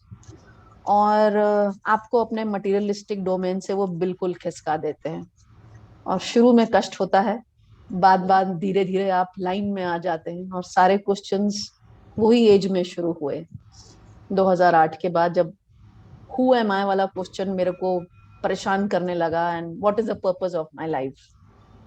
और उसकी खोज अभी भी चल रही है। और जो हॉरोस्कोप की अंजू ने बात की, वो मेरा हॉरोस्कोप डिस्कस कर रही थी वो। और मैंने जितना भी जब भी एस्ट्रोलॉजर्स को दिखाती नहीं थी, जब भी दिखाया, वो सिर्फ एक ही एस्पेक्ट देखते हैं, मटेरियलिस्टिक लाइफ कैसी है। और हमेशा, क्योंकि मेरी शनि की महादशा चल रही है, तो कुछ नहीं है, ऐसा है, डरा देते हैं आपको और आप इंटर्न शनि से और डर जाते हैं। और जैसे जैसे धीरे धीरे इस चीज की समझ आई, और जब अंजू ने मेरा हॉरोस्कोप देखा, तो जब उसने देखा कि शनि और 11वें स्थान में केतु बैठे हैं, तो बोला तुम और कुछ काम कर ही नहीं सकती, क्योंकि यही तुम्हारी पिछले लाइफ की डिजायर रही है, to move ahead in spiritual life. तो वो तो तुम्हें दिला के रहेंगे, तुम्हें अपने मटेरियलिस्टिक डोमेन से खिसकाएंगे, अब तुम्हें अच्छा नहीं लगे या लगे। तो वो ही चल रही है, लेकिन अब तो दिशा एक तरह से पूरी तरह से स्टेबल हो गई है। और उन्होंने ही बहुत कुछ दिया है, जो भी दिया है वो मेरे को शनि ने ही दिया है। तो किसी और को अगर कोई क्वेश्चन पूछना है तो प्लीज।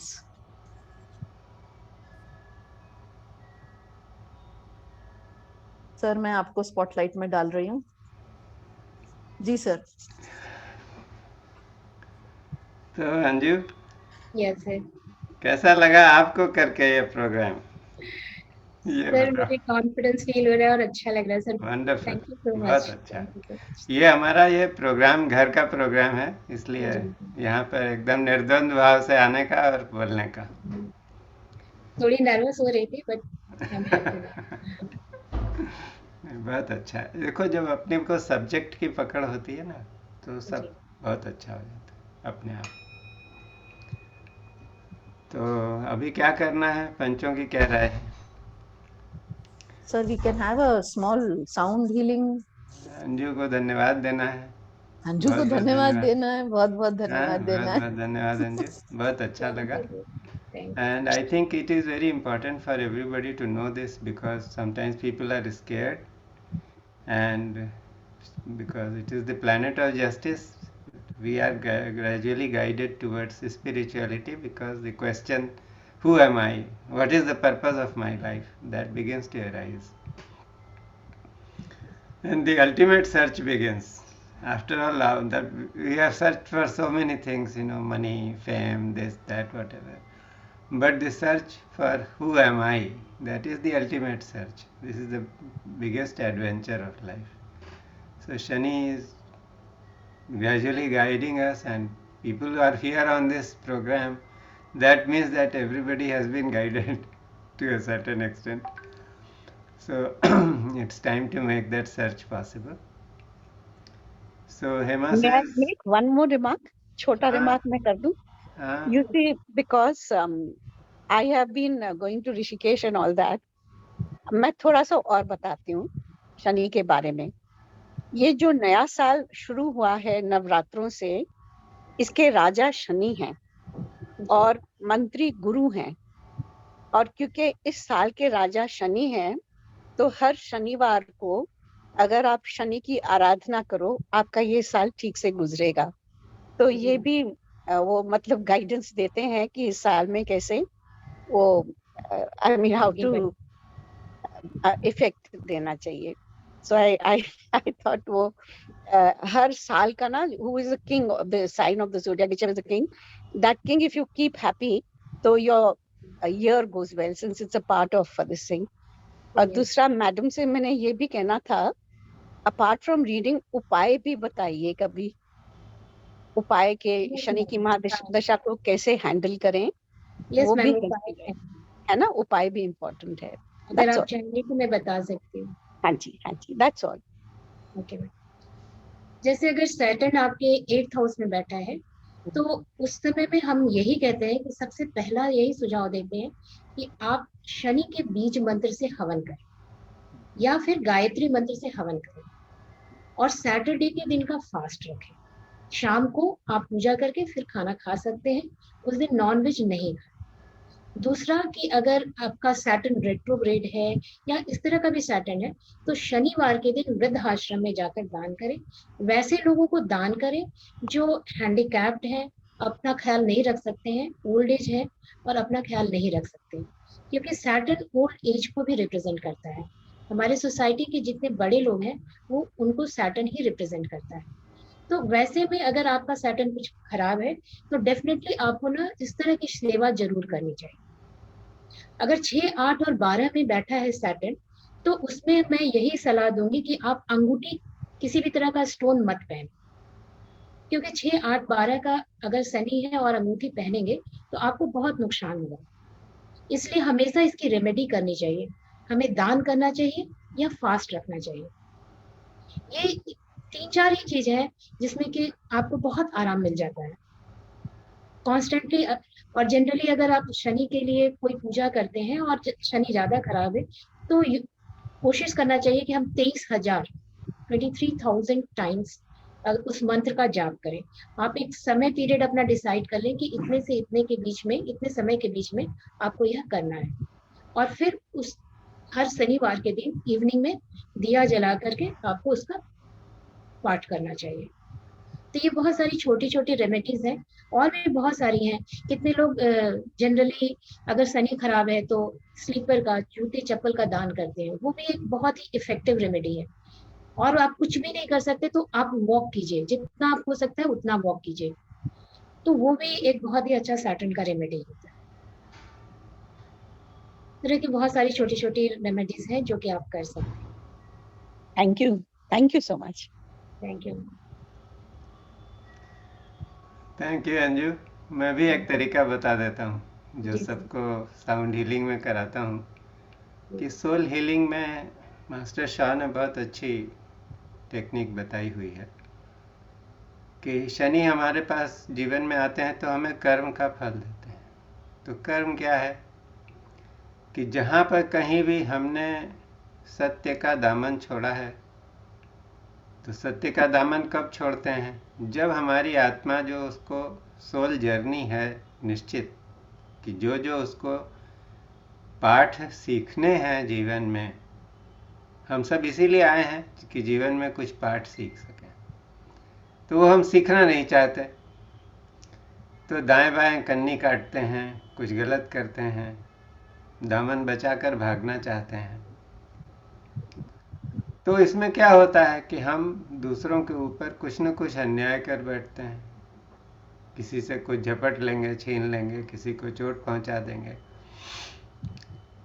ये बात मानने से इनकार कर देते हैं कि हर आत्मा या हर चीज़ जिसके संपर्क में हम इस जगत में आए हैं वो इंडिपेंडेंट है, उसकी अपनी कोई फ्री विल है, तो हम उसको अपना पोजीशन मान लेते हैं और उसको इस तरह से व्यवहार करते हैं कि जैसे वो आदमी नहीं है, कोई हमारे पहने हुए कपड़े हैं या हमारे पाँव के जूते हैं। तो ये सब जो करते हैं इसी का फल मिलने वाला है।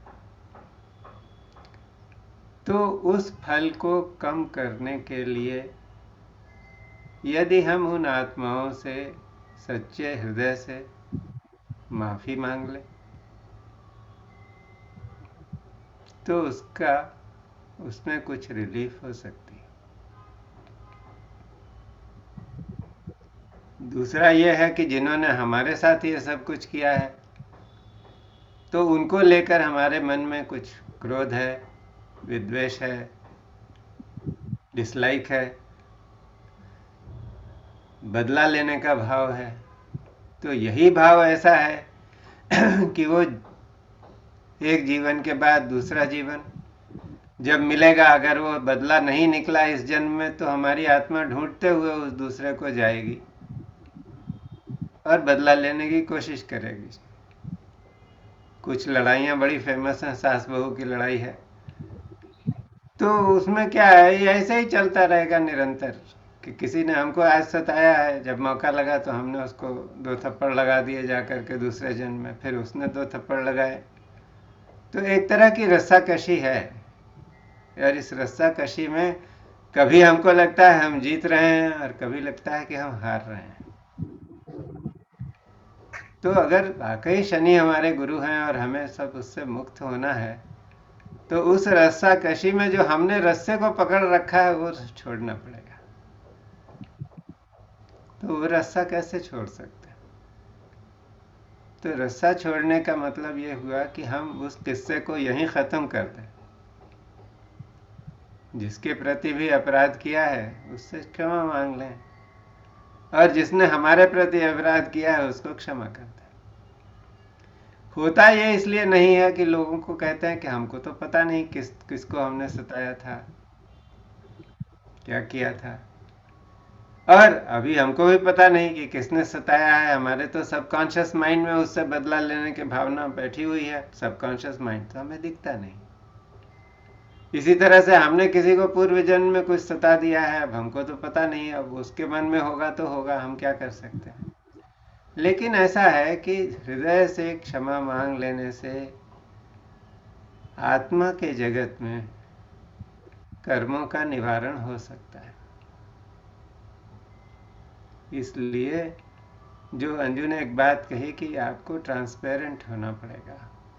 शुद्ध मना होने के लिए यह है कि माफ़ी मांग लेना और माफ़ी दे देना, ये एक बहुत ही सशक्त उपाय है जो यदि हम कर लें तो बहुत सारी चीज़ों से मुक्ति हो सकती है। और जो सोल्स हैं उनके बीच जो लाग डांट है वो अपने आप खत्म हो जाएगी।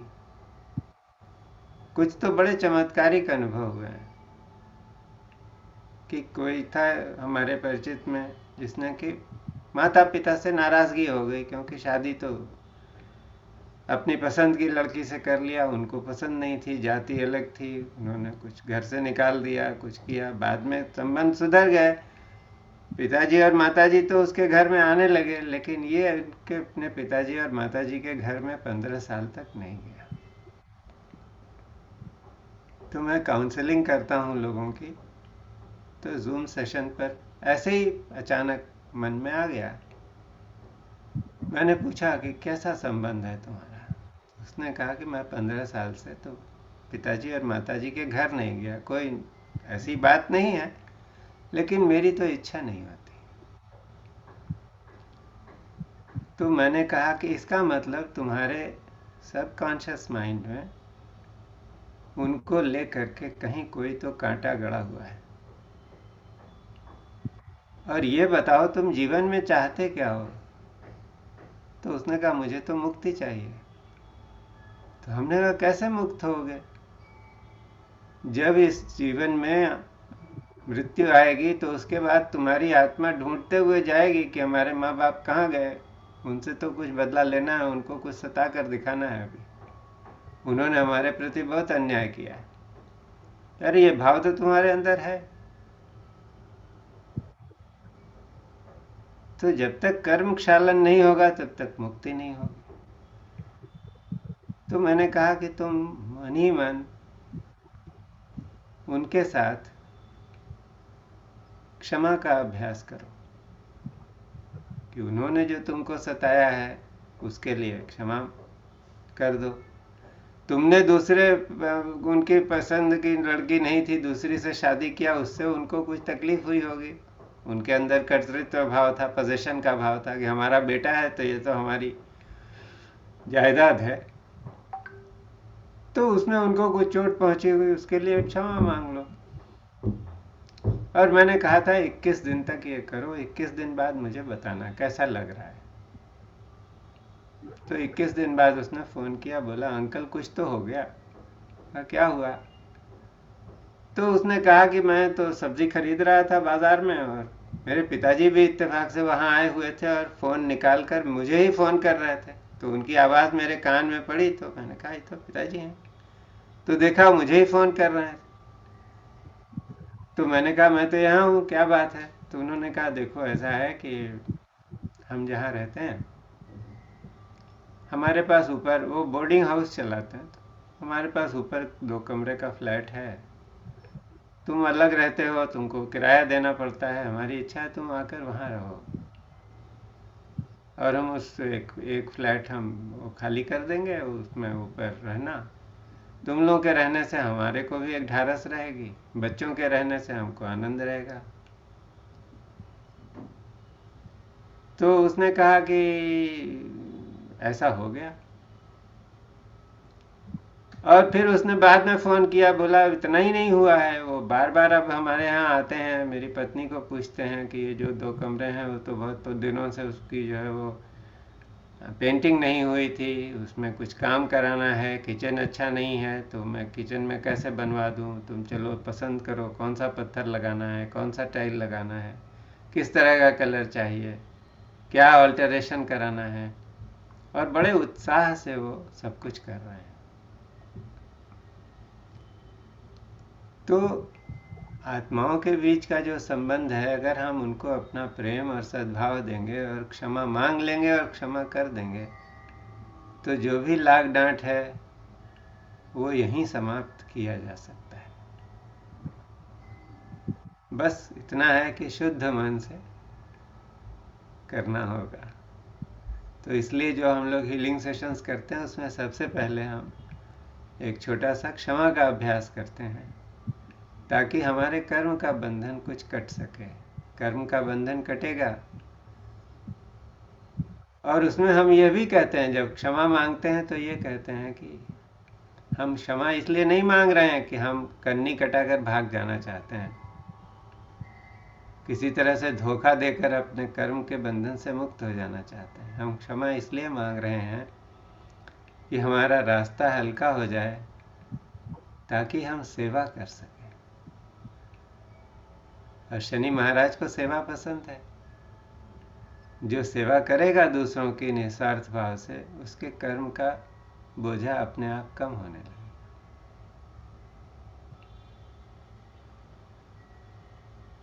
मुझे अपने जन्म का कुछ जो पूर्व जन्मों का पता है कि मेरे से भी कुछ गलतियां हुई हैं, और उस गलतियों के निवारण के लिए सेवा करना बहुत आवश्यक था। तो मुझे सोली तावरिया जी जैसे संत मिले। उनके घर में तो हर आदमी का प्रवेश नहीं हो सकता था, और कोई दूसरा कोई लेकर किसी को आता तो उसको भगा देते थे, उसको भी बोल देते थे कि तुम मेरे घर में मत आना। लेकिन उन्होंने मुझे इस बात का मौका दिया कि मैं रोज या हर हफ्ते कुछ लोगों को, नए लोगों को लेकर उनके पास जाता था।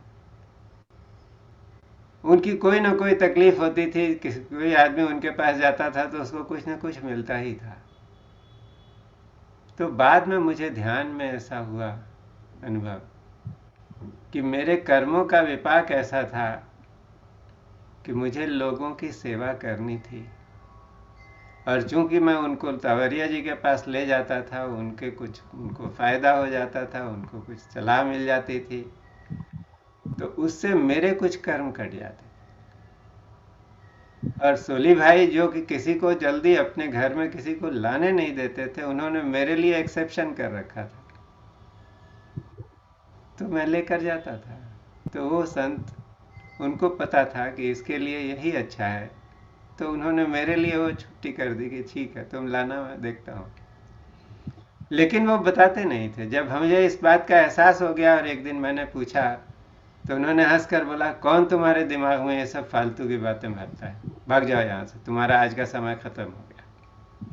तो उन्होंने बात नहीं की इस पर, लेकिन मुझे पता है कि ये बात सच थी।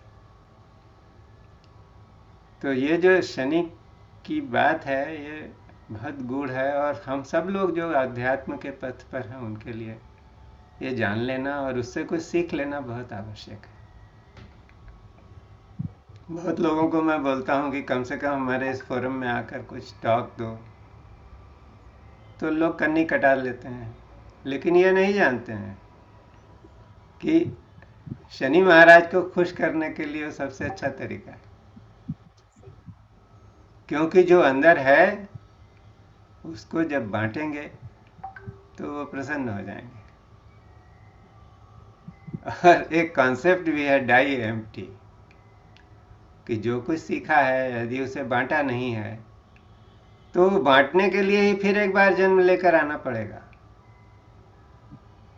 तो इसलिए कंजूस नहीं बनिए, उदार मना होइए और बांट दीजिए, ताकि जब जाना हो तो खा लिए, अब कुछ है नहीं तो जाना है, जाना है तो जाना है, चले जाएंगे तो मुक्त हो सकते हैं।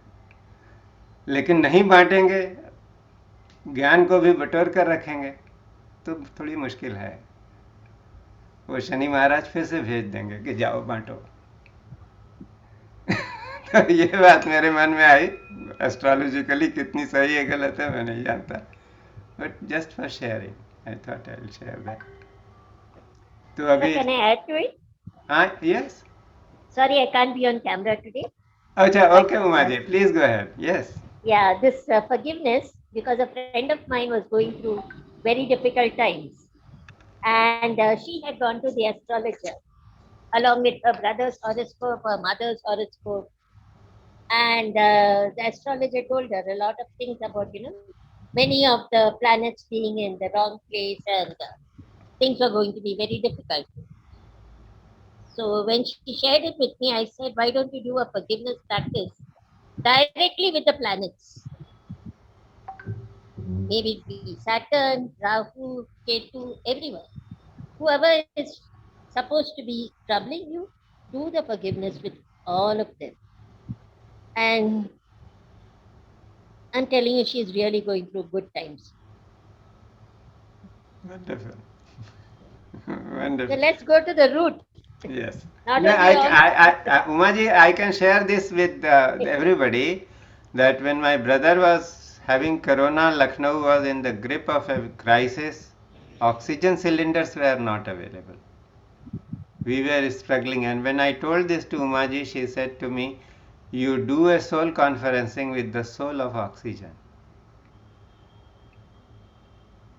and you make a request that your brother should not suffer because of lack of oxygen.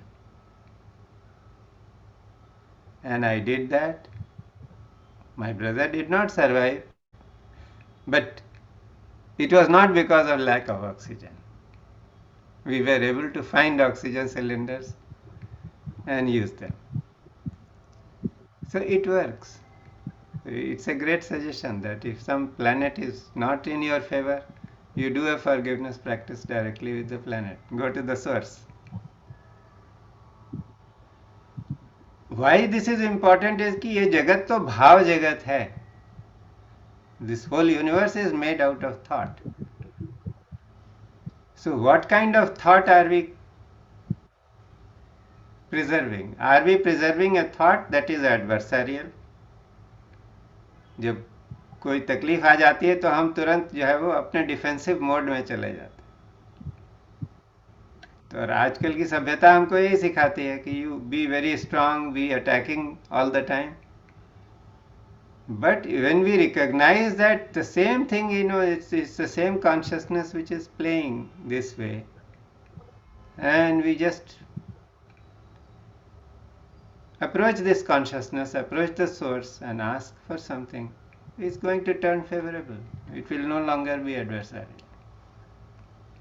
So it's a great teaching, Umaji. Thank you so much for sharing this. So now, do we have time for any healing session? Everybody wants sound healing? Yes or no? I need to. Yes, we Yes. want. Yes, sir. Okay, so for 15 minutes, 20 minutes, we'll do chakra healing with the pipes. On Tuesday gatherings, we have not used that. So just close your eyes and rest within yourself. Watch your breath. And listen to these sounds. These are tuned pipes which resonate with the frequency of each chakra. So bring your attention to the Mooladhara as you listen to this sound.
Now become aware of the Swadhisthana chakra.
It is time to bring attention to the Manipurak chakra.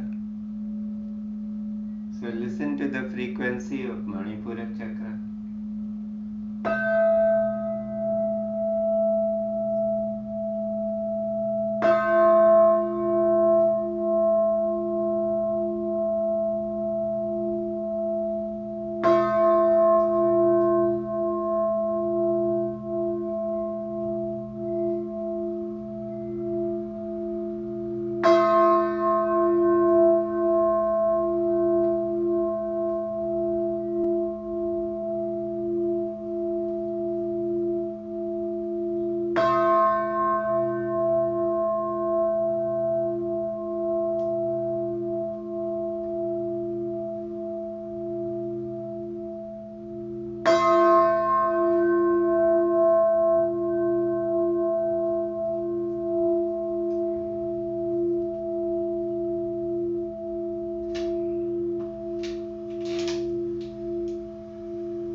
Become aware of the Anahat chakra, which is in the center of the chest, and listen to this frequency which corresponds to that of the Anahat chakra.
Now it is time to shift focus to the Vishuddhi chakra in the throat and listen to this sound.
Now it is turn of the Agnya Chakra.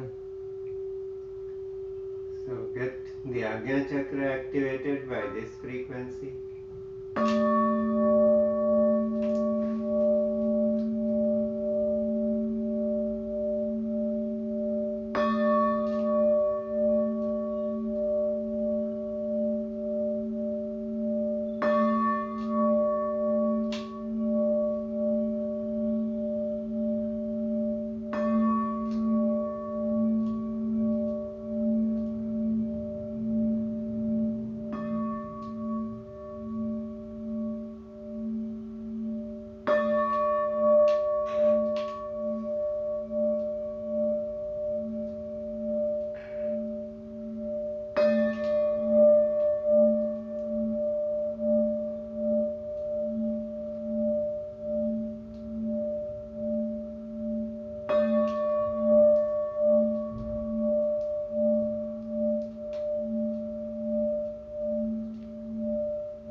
Now shift focus to the Sahasrara Chakra and listen to the sound.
Now just rest in the Om frequency and let the energies which have been released or activated be harmonized.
As the sound fades, just rest within yourself.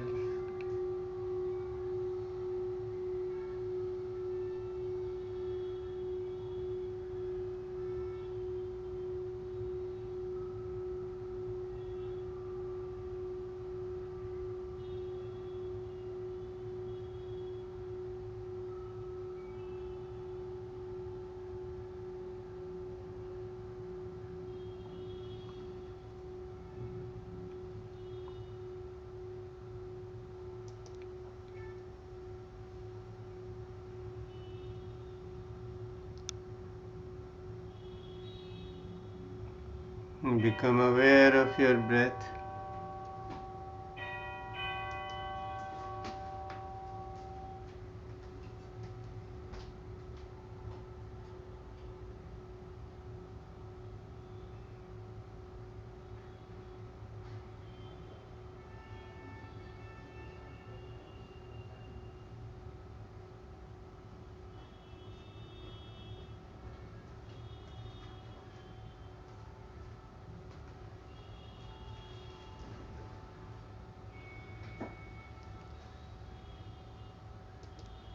Use the power of your awareness to gently become aware of your body, limb by limb, from head to toe, from tissue to bone.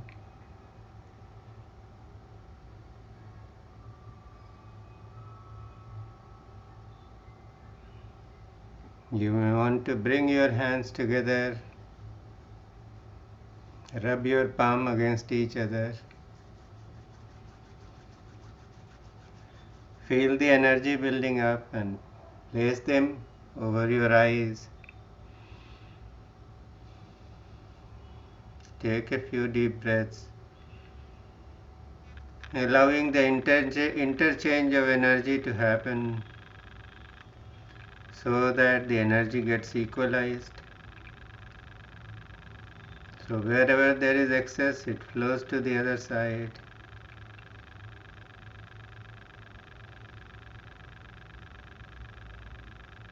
And when you feel like it, gently caress your face, offering your deepest love to yourself.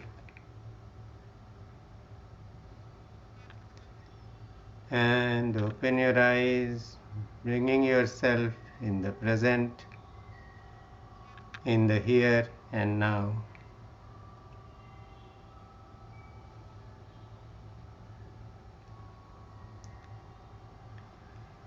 So it was a quick thing. How does it feel?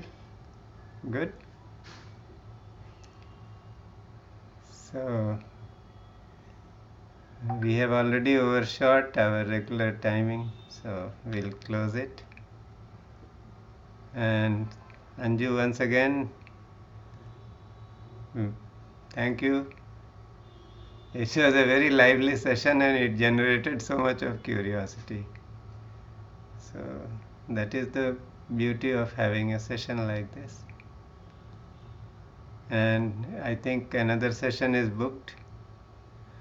वो उपाय वाला पूछा था ना, तो वो पूरा तो बताया नहीं तुमने. So we'll just end up with the Shanti Path. Om Sarvesham Swastirbhavatu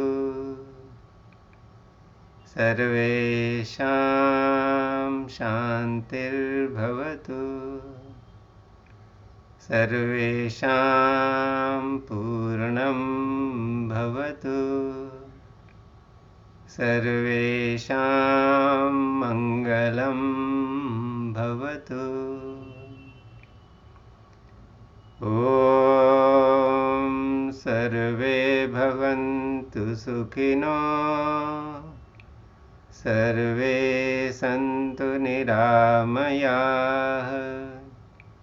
Sarve Bhadrani Pashyantu Ma Kaschid Dukkha Bhag Bhave. Om Shanti Shanti Shanti.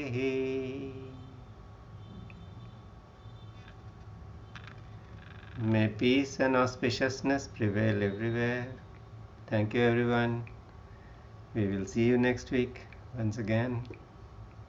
So till then, bye bye.